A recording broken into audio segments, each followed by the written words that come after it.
Hey everybody, Erica here from In the Company of Cards. If you're new, welcome.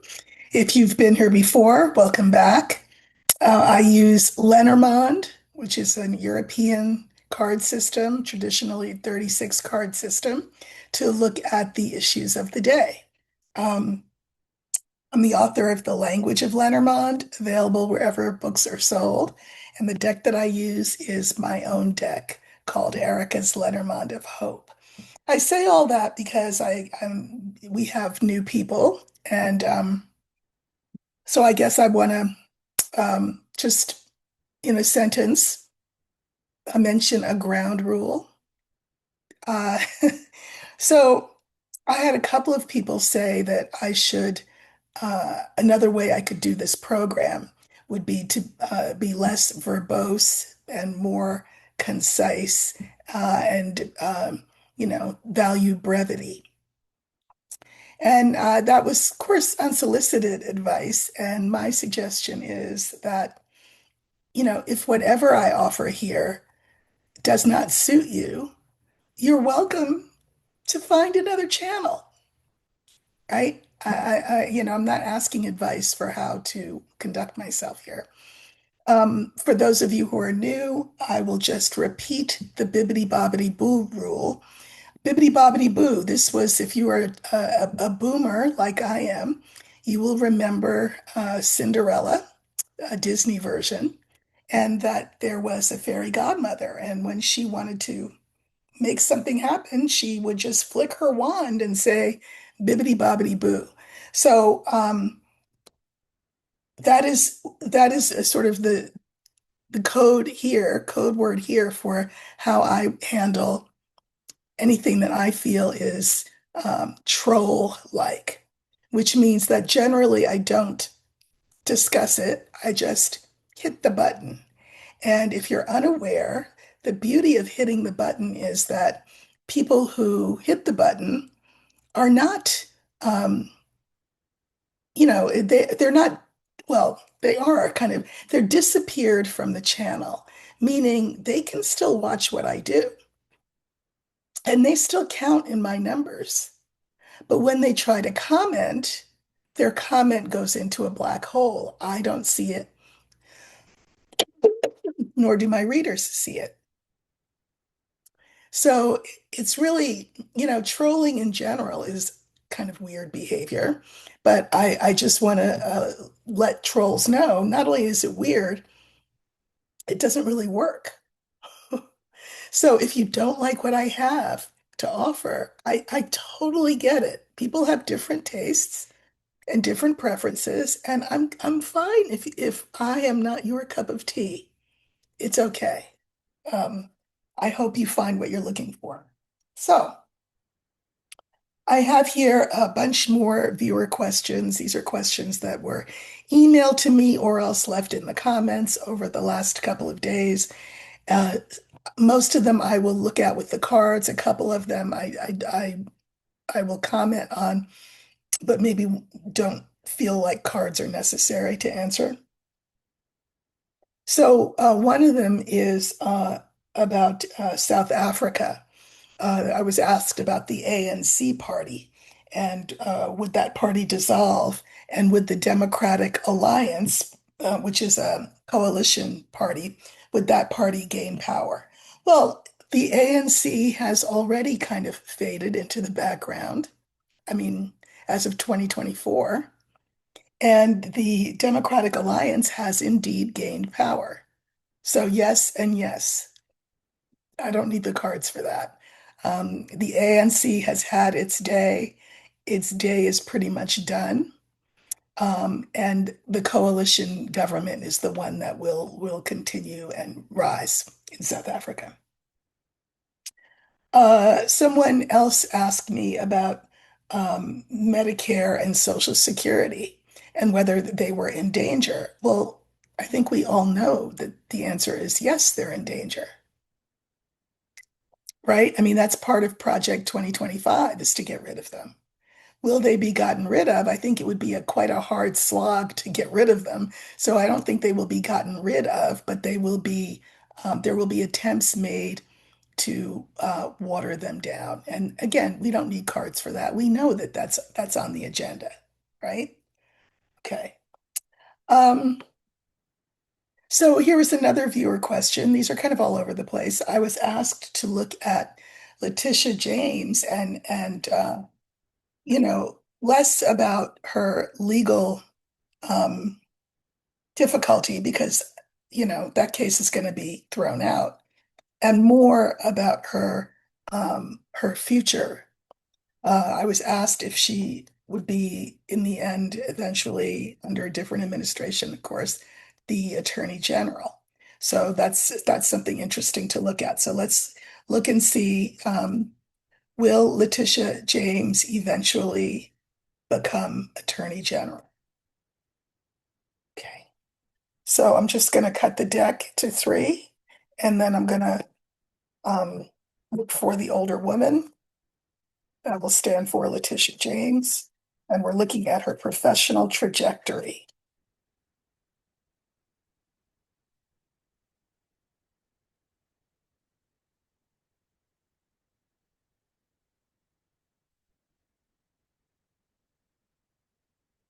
She is a woman rooted in her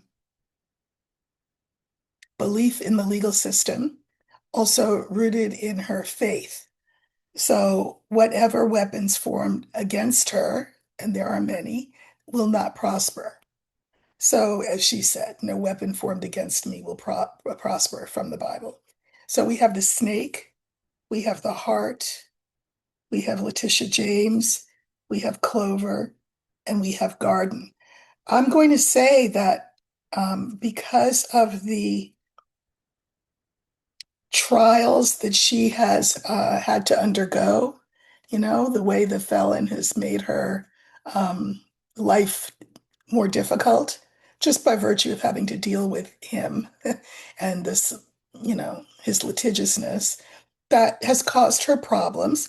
But ironically, those problems have only caused people to really take her to heart, to be able to see her heart and her passion for her work. She's in the center. I can mirror this heart with Clover. I think that in the end, um, all these bad things will prove lucky for her, fortunate for her, because they endear her to the public. Um, and the public is here at the end of the line.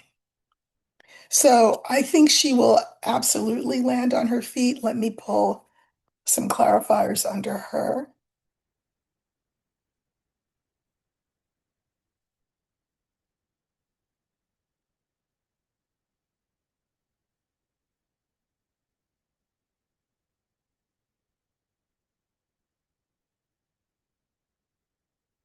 But, I just want to say, sometimes I get these questions that it's this one, but others as well. Things like, um, and this is one I'm not going to address either.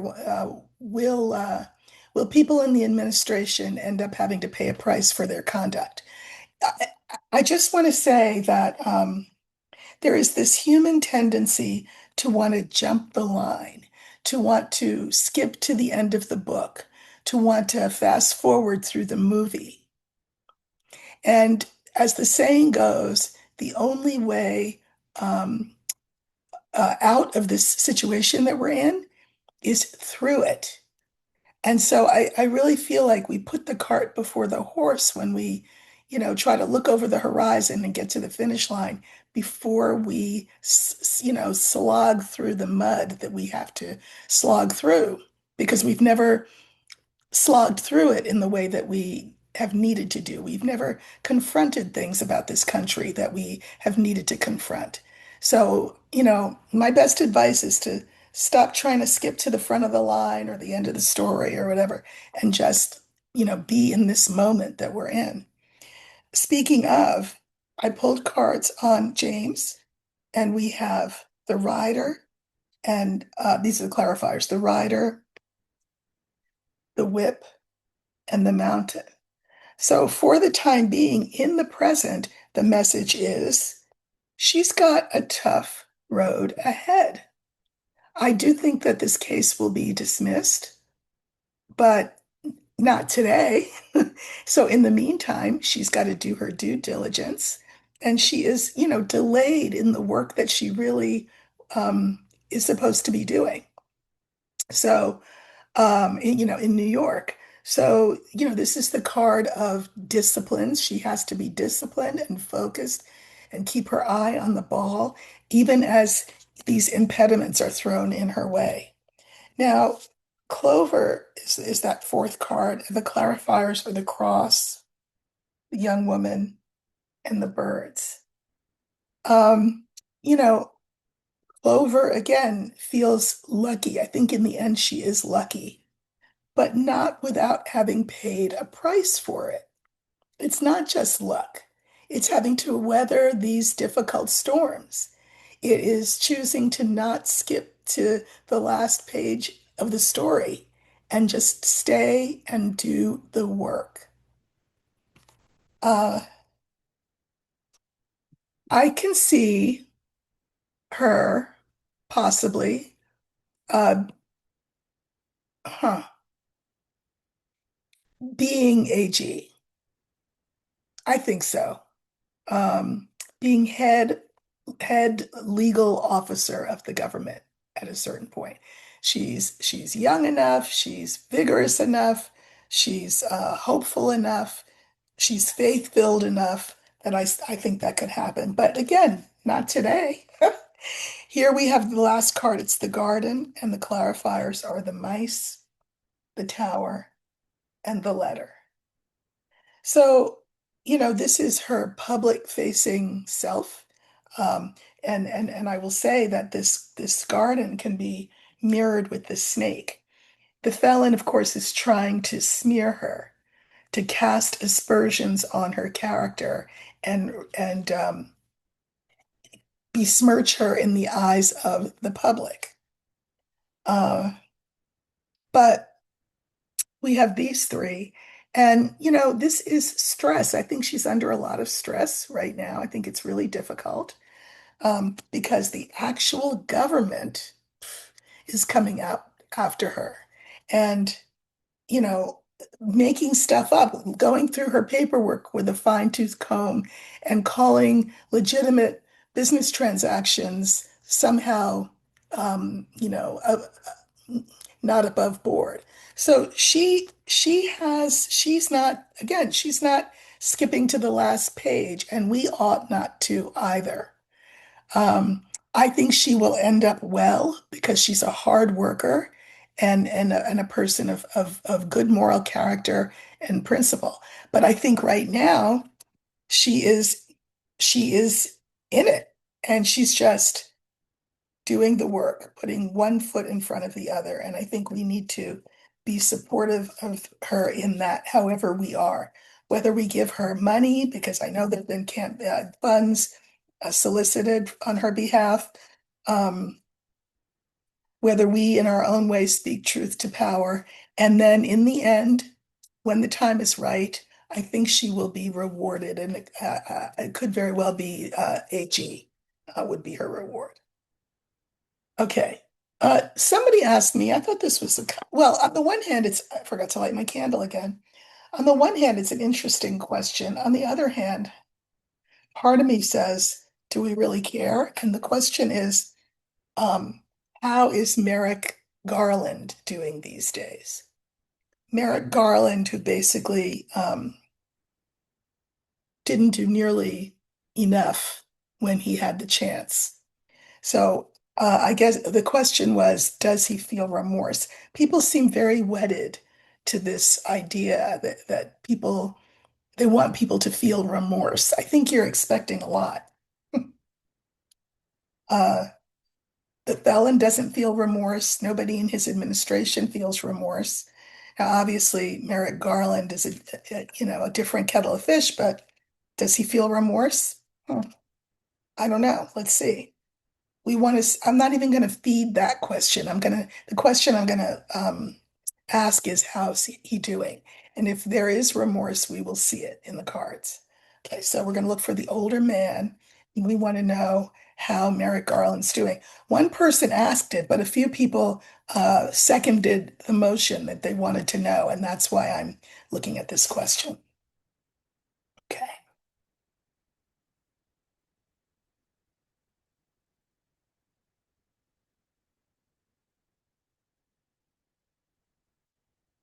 So we're looking for the older man. That's going to stand for Merrick Garland. And we want to know, you know, how's he doing? What's he thinking these days?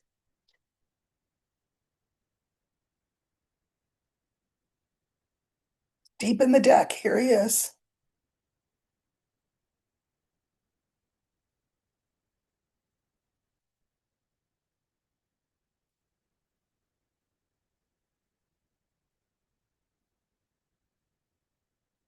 So we have Clover and we have Lily. We have Merrick Garland. We have the bear and we have the mice. Uh, I will say that Clover, and you've seen this recently from me before, while usually Clover is a good card, it's one of what I call the happiness cards. But it's not only ever about um, happiness. Uh, I think, frankly, I think he is suffering from some short-term memory loss, which is not to say he's forgotten about everything that happened when he was in office. It's just generally to say I think he's suffering from some short-term memory loss. Um, because the second card we have is the lily, and the lily is the card for an old man. Uh, we already have the center card, which is him, the older man, but I just feel like he's feeling his age. Remember that I read the cards using the classic definitions, but also intuiting what they mean in the moment. And I do think he's suffering from some short-term memory loss, which I guess might be a blessing for him if you think about it. Uh, the fourth card is interesting. It's the bear. Um, I think he feels overwhelmed by events. He is not unaware that he did not prove to be sufficient to the hour, meaning he didn't do what he could have done. And he's aware of that. And I do think he has regrets. Absolutely. This is a card of worry, anxiety, fear, and he would be fearful not for his personal self, but for for the country. So if the question was, how is he doing? I think he is aging not well. I think he has a deep regret. And I think he didn't act out of, I don't know, inertia and also maybe a little bit of fear of the felon. And as we can see now with all these indictments, what's Brennan is the latest one, Brennan? Uh, I know he wants to, the felon wants to indict Schiff, and that's not going to go anywhere. But with all of these indictments, you can see maybe why Merrick Garland was slow to act. I would argue that in the face of all these indictments, it should have given him every reason in the world why he should have moved forward against the felon. Because this is why we are where we are. But that said, he is feeling his age and he is absolutely full of regret. So if that brings you some satisfaction, there you go. I do think that that is the case. Uh, few people wanted to know about Alaska. Alaska has a lot of wildlife, and this wildlife is protected. These are called wildlife refuges. And of course, we know the felon is all about drill, baby, drill, because there is oil under there. So the question was about the future of these wildlife refuges in Alaska. So I'm going to use the garden for that sort of wide open, protected, heretofore protected space. And I'm just asking, will it be safe or will it be plundered the way he tore up the East Wing of the White House? Uh, so let's see. So we're looking for the garden that will stand for the protected wildlife uh, uh, refuges. We're looking for the garden.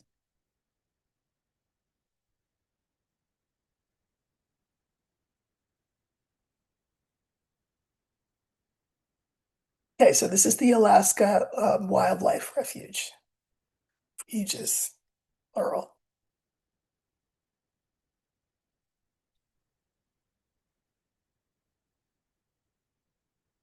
Okay, so we have the stork, the star, the garden, the whip, and the tree. So, good news on this front. I don't think that he will be able to do what he wants to do there. Certainly, if Lisa Murkowski has anything to do with it, he won't be able to do that. I mean, she flip-flops on some stuff, but I don't think she's going to flip-flop on that. So the stork is about positive change. And then I can mirror with the last card, and it's the tree. And this stands for the health of those refuges. So I think they will be further protected, further um, bolstered as national treasures that should not be drilled. Um, Now we have the star, and the star is about the future. And I think it's kind of like democracy in the sense that um, the creation of a democracy has the founding fathers told us it was never going to be sort of a one and done thing. In every generation, democracy has to be safeguarded. uh, no lesser a personage than Ben Franklin. When asked what they had done, he said, "Well, what do we have here?" And he said, um, "What did he say? A Constitution, if you can keep it, if you can keep it." So this is the hard work that's required. And in terms of this protected land, I think for the moment, for the time being, it will remain protected. But Alaskans and Americans can never take their eye off the ball here because this is the card for discipline and diligence and watchfulness. Uh, because moving forward again, these are natural resources that greedy people will want to get their hands on. But I think for now, he will not be able to drill, baby, drill. Let's see. This was a good question. So, Republicans in the Senate have been thinking about whether they want to change the rule of 60. And that's so shorthand for the idea that what they want to do is to create a situation where they can pass legislation without Democratic help. Where they don't need Democratic votes in order to get something passed. So, will they be able to do that is the question. Will they be able to change the rule of 60 um, in order to pass legislation without Democrats? I'll let Spirit pick all the cards. Yeah.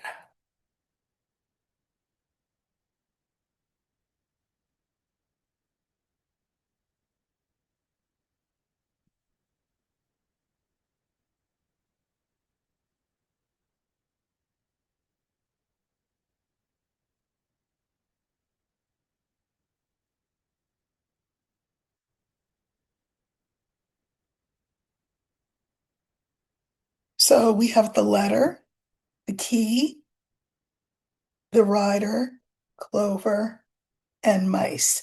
I think they will do their absolute damnedest to change the rule. Yes. Now, I say that because this is, votes for the sake of argument, letter. I can mirror that with mice.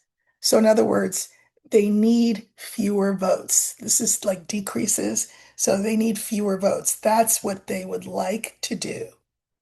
Key. That is I mean, that would be quite the ace in the hole, right? The key unlocks doors, answers questions, it enables things to be possible. And then lucky clover for them. So I think that that is one of the nefarious deeds that they will attempt, and I think they could succeed. Okay. Um, I want to write down the fact that I also, I mean, I really want to look again at this shutdown. So we'll just put that on our list. Okay. And these are just in order that people asked these questions of me. So the next question is an interesting one. We've seen Kash Patel, head of the FBI, in certain contexts, but um, not really lately have we seen or heard from Kash Patel or Dan Bongino, his second in command. Dan Bongino, we've not heard of at all. We know that Dan Bongino has what would we call it? A babysitter, a minder, in who is sort of watching him and guiding him and advising him and warning him, maybe even threatening him uh, around things that he can and can't say about the whole Epstein situation. Remember that the administration does not want those files released. Bongino and Patel, their big claim to fame was when they were podcasters that they wanted to uncover the Epstein files. So this is a good question from the viewer. Like where are they? Where have they been? You know, um, Virginia Giuffre's memoir came out. You've heard nothing from them at all. So how are they doing? Uh, Now the viewer put the two guys together. And I guess we could keep them together because we know they were of a mind. We know that Bongino had threatened to quit, left work one day early, and had to be talked back to the office. We don't know whether he was dangled a carrot or whether he was threatened with a stick in order to get him back in the office. But we do know that he's been quiet. So that can lead us to draw all kinds of conclusions. So rather than do that, I think let's ask the cards, how are they doing? So I'm going to use the younger man, and that will stand for sort of the composite figure of Bongino and Patel. And I just want to know how are they doing, but they will be represented by that one card. Okay. Why are they so quiet? Okay, so we're looking for the young man that will stand for the composite figure of Patel and Bongino.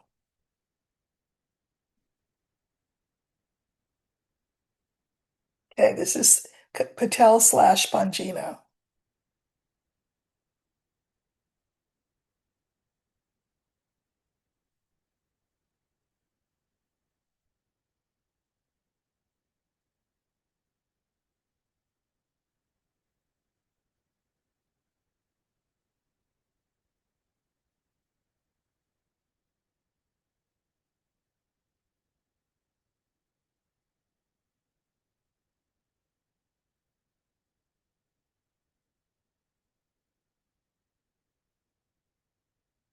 Okay. So we have the moon, we have the house, we have Bongino Patel, we have the sun, and we have the felon, because of course. So I'm going to say that um, what happened fairly early on in the administration is that these two men were privy to the Epstein files and everything surrounding the Epstein files. I think they know who's in them. I think they know who did what with whom and when, why, where, why, and how. And I think that it has made them see the felon, who also campaigned on releasing the files, they see him in a new light. This is the card for reputation. They understand that this is way more complicated than they thought that it was. And I'm going to say dangerously complicated for people who open their mouths around this. Uh, Second card is the house. This is the White House, and I can clarify it with the sun. So, you know,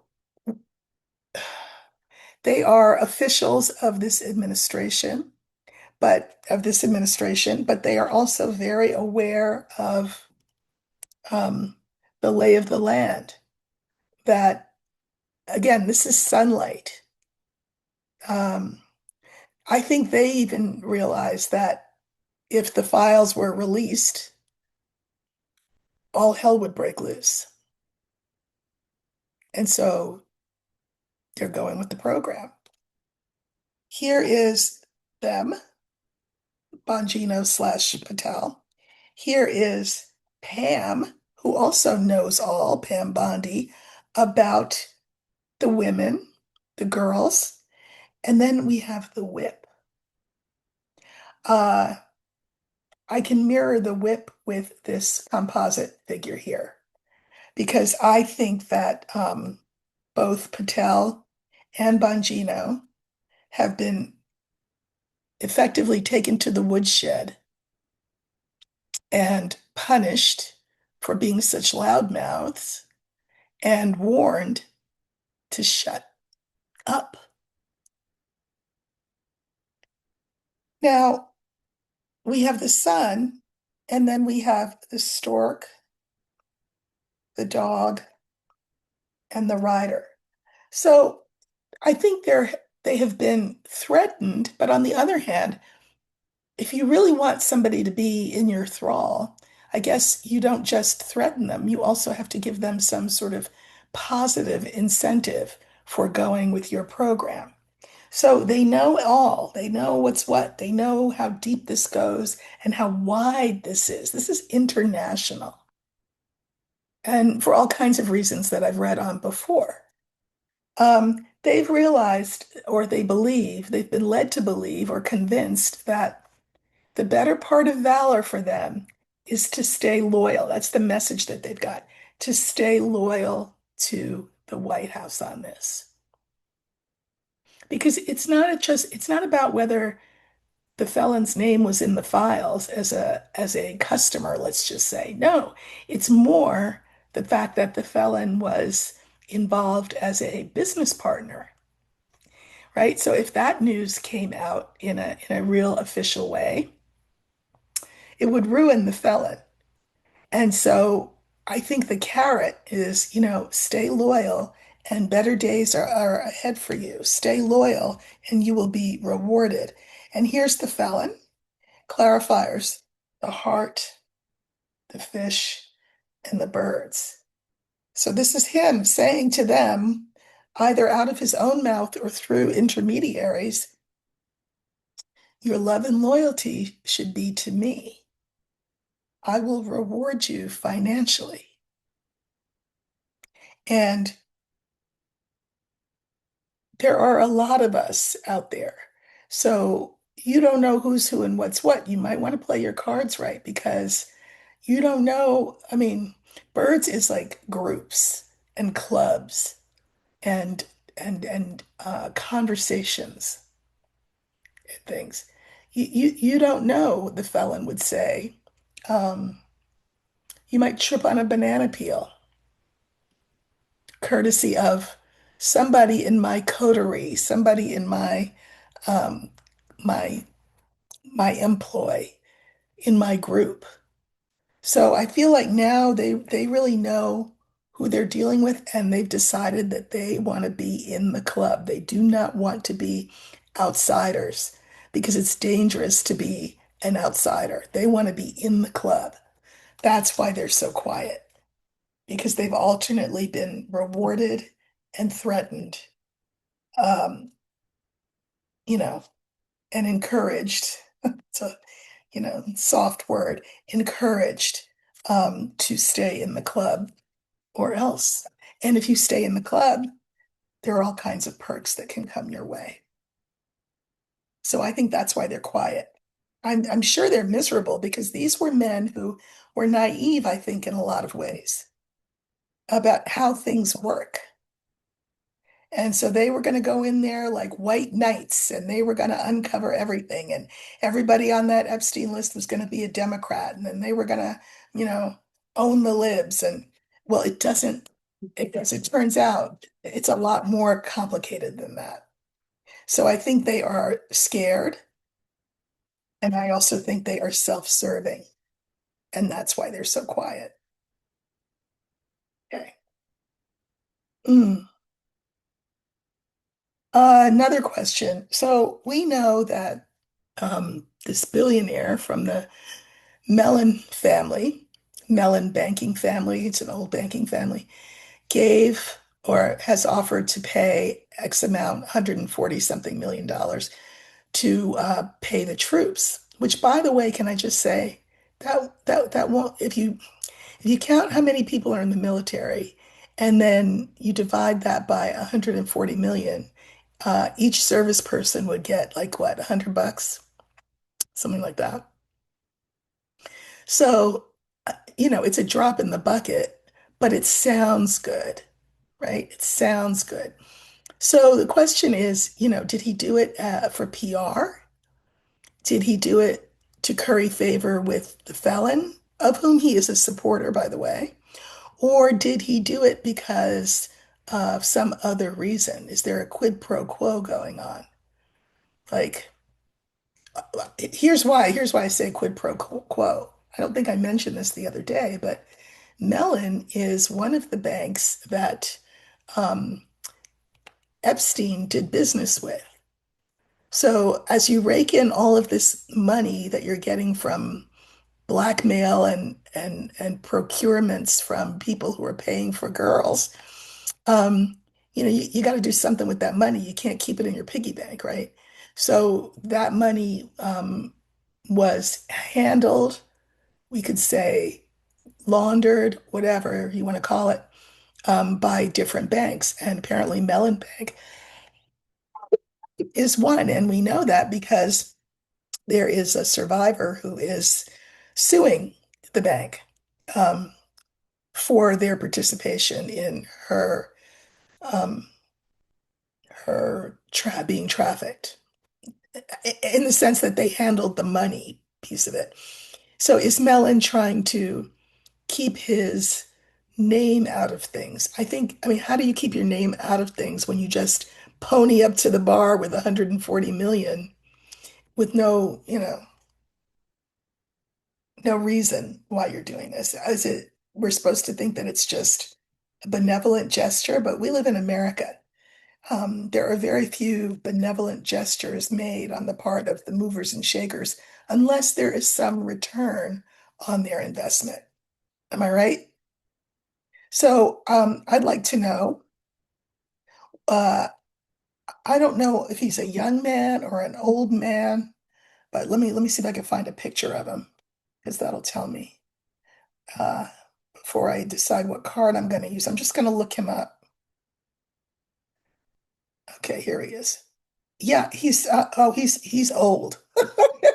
He's 83 years old. Okay, so we're going to use the older man And what we want to know is why he donated that money, which again, let me remind you, in the scheme of things, is a mere pittance um, in money towards payment for the salary for the troops. Okay, so we're going to look for the old man. This time it will stand for um, Timothy Mellon.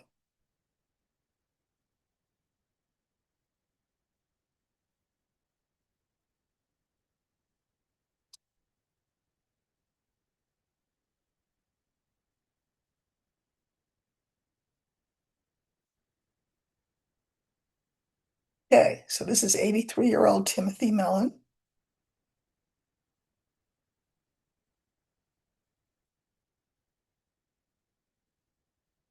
Yeah, Snake, Anchor, Timothy Mellon, book, Fox. Exactly. He feels himself stuck between a rock and a hard place.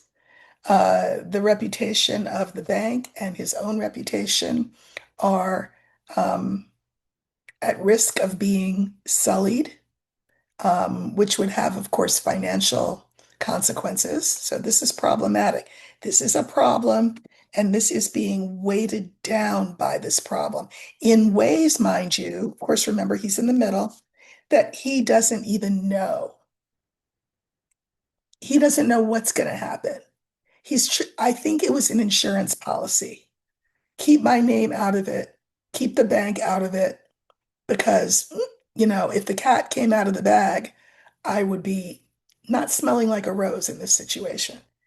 Uh, and then we have the fox. He thinks he's being too clever by half by making this quote patriotic gesture. My words quote by being a patriot by paying the troops. Again, $140 million is a drop in the bucket. It'll buy everybody a beer on Saturday night at the PX. um, he's trying to be. It's like a bait and switch. Look over here, not over there. Pay no attention to the fact that Mellon Bank is one of the banks that did business with, Epstein. Pay no attention to my involvement with anything. Look over here. I'm giving $140 million to the troops. It's a very ham-fisted attempt to sort of clean something up when the whole spill on aisle six has not quite happened yet. It's like a preemptive cleanup on aisle six that will not work. Okay. Um, and then I'll end with, there's always more questions, and please do keep them coming. I always have ones of my own, but I'm happy to entertain looking at your questions if I feel that they're questions that can be answered. I have a couple more, but I do want to remind you, again, this is for the ones who are new. Questions like, when will this be over? I won't answer those because it'll be over when it's over. We apparently have not yet felt enough pain. Uh, now I saw that a union, and I forget which union it was, but it's a big one. Was it the AFL-CIO? Uh,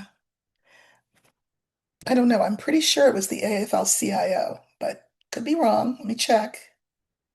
It's always good to do your due diligence. I may or may not be able to find it. Uh,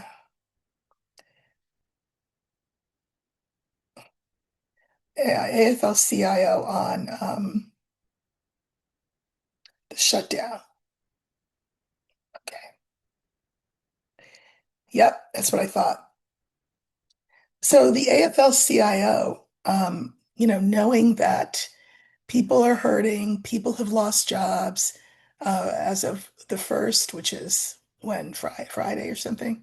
Um, SNAP benefits will be gone, although a lot of governors of a lot of states um, are attempting to make up that shortfall. And again, if you have a local food bank, and you should in your area, donate. The best way to donate to them is not food, it's money so that they can buy the things that people actually need when they go to a food bank.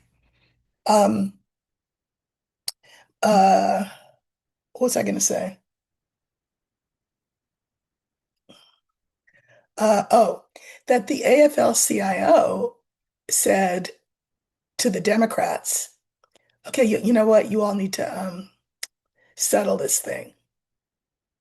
Remember, though, we're talking about the devil versus the deep blue sea. The reason that there's a shutdown, aside from the major thing we don't want to forget, which is that Mike Johnson has taken his marching orders from the felon who says, yeah, keep it shut because we don't want people voting on the Epstein situation. But the other reason that there's a shutdown is because, if you recall, the Democrats have refused to vote to pass the CR, the continuing resolution bill, because they know if they were to um, agree to come and vote on that, um, people will lose health care. I mean, the Affordable Care Act will go out the window, and everybody's insurance will skyrocket. The premiums will go through the roof. On the other hand, you've got the government shut down, right? Which means that, among other things, SNAP benefits and people's jobs um, are on the line. So the the AFL-CIO is suggesting that, okay, enough is enough. You guys need to come to the table, and okay, Democrats make a concession because people need food. Um, we'll worry about health care later because remember that the Republicans have said, listen, we will revisit the whole health care thing. Just first sign on this dotted line, pass the continuing resolution. Well, come on. I mean, didn't that happen once before and Schumer got reamed out for it? So that's why the Democrats, for the moment, are holding fast. But things are about to get a lot rougher for people, even than they've been. And again, uh, the only way around this is through it. So I guess what I want to look at is the shutdown. Um, and we'll use the coffin for the shutdown.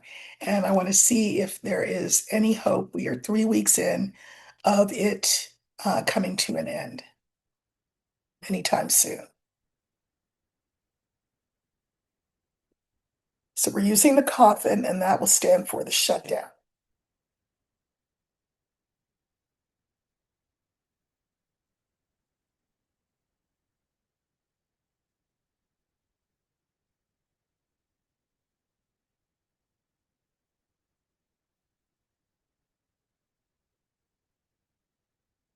That's the government shutdown.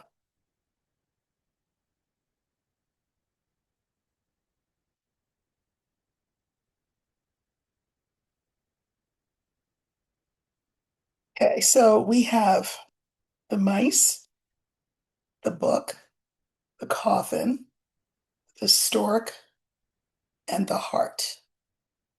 So, the first half of the reading, this is, among other things, hunger, lack, need, want.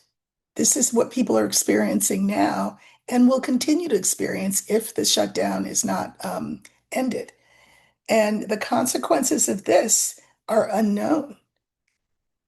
Like, what hungry people stormed the Bastille. Hungry people stormed Versailles, right? It's not that the Republicans care about hungry people. They care about themselves and don't want to get stormed. So this is really, we've never been in this position. We've never been in the position where the President of the United States has been out of the country during a shutdown, ever. That's never been the case. So while he's being wined and dined in Asia, people are already in desperate straits and run the risk of those straits being even worse. Shutdown is in the center, but isn't it interesting that we have the clover, I mean, stork and the heart? So I do think that the shutdown will not go too much longer. The real question is, of course, who will blink? Will they both blink? Will the Democrats blink? Because Democrats tend to blink, I have to say. Or will the Republicans blink because they know that most of the people who need those SNAP benefits, you know, they're not in the North, they're in those southern states. So I think let's look in. I'm just going to pull three cards for each side. First three will be the Democrats, second three will be the Republicans, and I want to see who's going to blink first or whether they blink simultaneously. Okay, so this is the Democrats and this is the Republicans talking about the shutdown.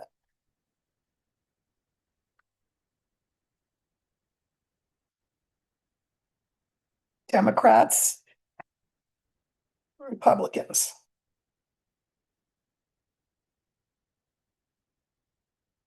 Democrats have the lily, the rider, and the birds. I think the Democrats would like a peaceful resolution to this, um, and want to come back and meet and start having conversations. Remember, they can't debate each other. They can't have conversations in the corridors, which would be what this card is, because they've not been gavelled into session in the House. So they want the House back in session so that people can be put at ease, at the very least, about where they're going to get food from. Now, this is the Republicans. We have the coffin, the star, and the woman. I think that the Republicans are the ones who blink. This is a less empowered card than if it were the young man. They are looking at their future and they realize they're dead in the water if people lose SNAP benefits and the military continues not to be paid, etc., except for Mellon's $1.50 a day, whatever. So I think I'm going to say that I didn't think this before, but because again, normally it's the Democrats who blink, I think the Republicans are going to be the ones who have to blink, but we'll see. This is just a card reading. I could be right, I could be wrong. Um, but from the cards, in this moment, the cards are indicating that the Republicans blink. And a blink could be something like come into session and um, I don't know, pass some kind of funding bill for SNAP that has nothing to do with anything else. Something like that, and then they can go back to their respective corners and, you know, plot whatever. Um, one more. So apparently, Andrew, erstwhile Prince, uh, well, I guess he's still Prince, erstwhile Duke of York, because he's not the Duke of York anymore. Anyway, he has agreed to leave the wherever what's that place? What's the name of that place where he's been staying? Uh, anyway, leave that estate.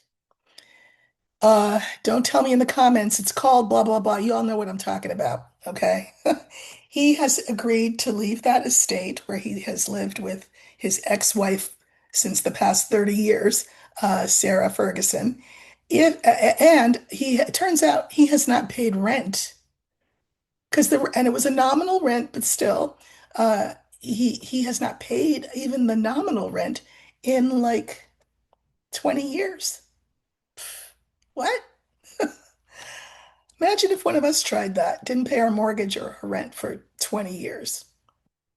Anyway, he hasn't. He has agreed to leave, and but of course, not without an ask in return.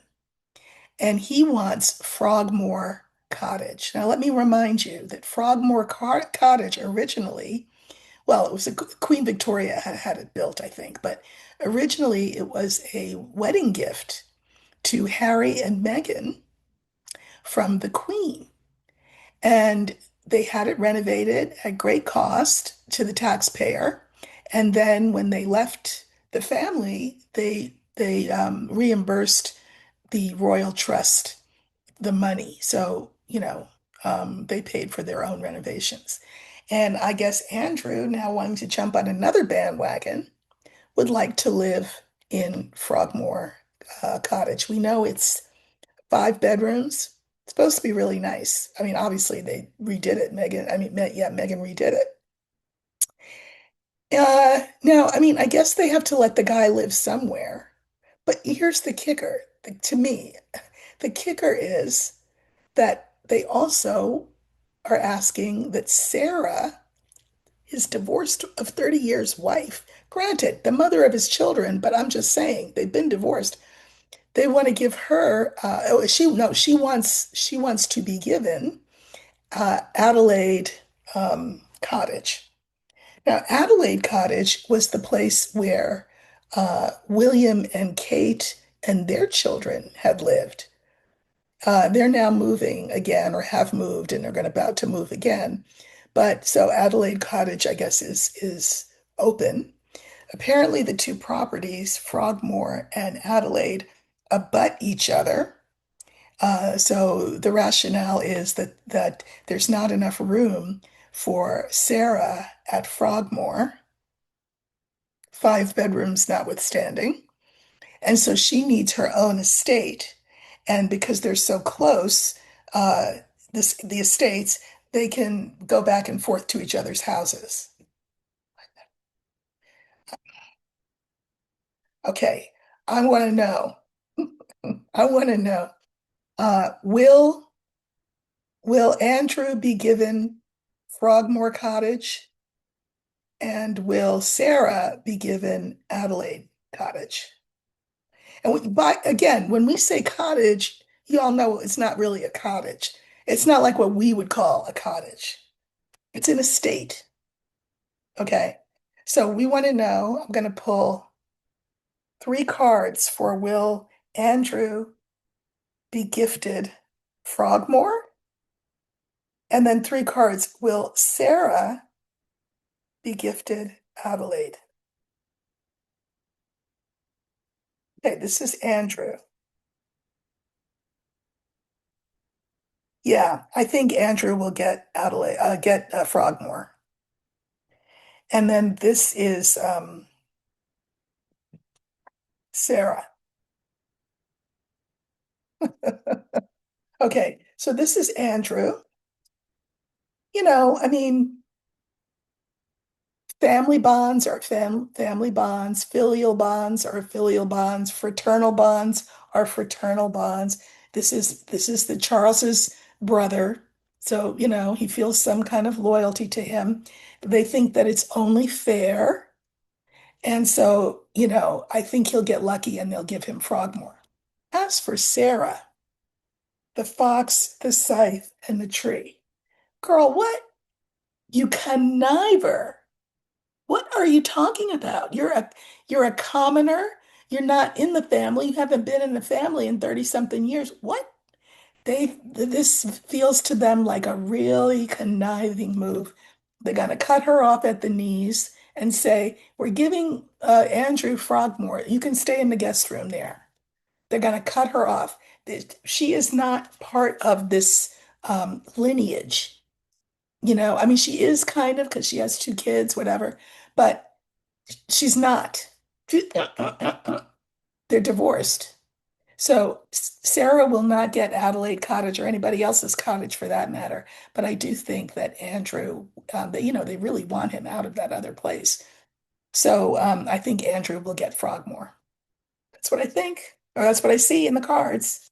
Uh, and again, she can stay in a guest room of Andrew's. I mean, oh, both of them have a lot of it. Anyway, that's just my opinion. Anyway, thank you so much for watching. Again, if I am not your cup of tea, I totally, totally understand. No harm, no foul. You know, I get it. Uh, but understand the nature of this channel and what I am trying to do is what I've decided to do. So I really, you know, uh, bibbity bobbity boo, you know what I'm saying? Okay. I will see you all very soon. Have a great rest of your day. Take care.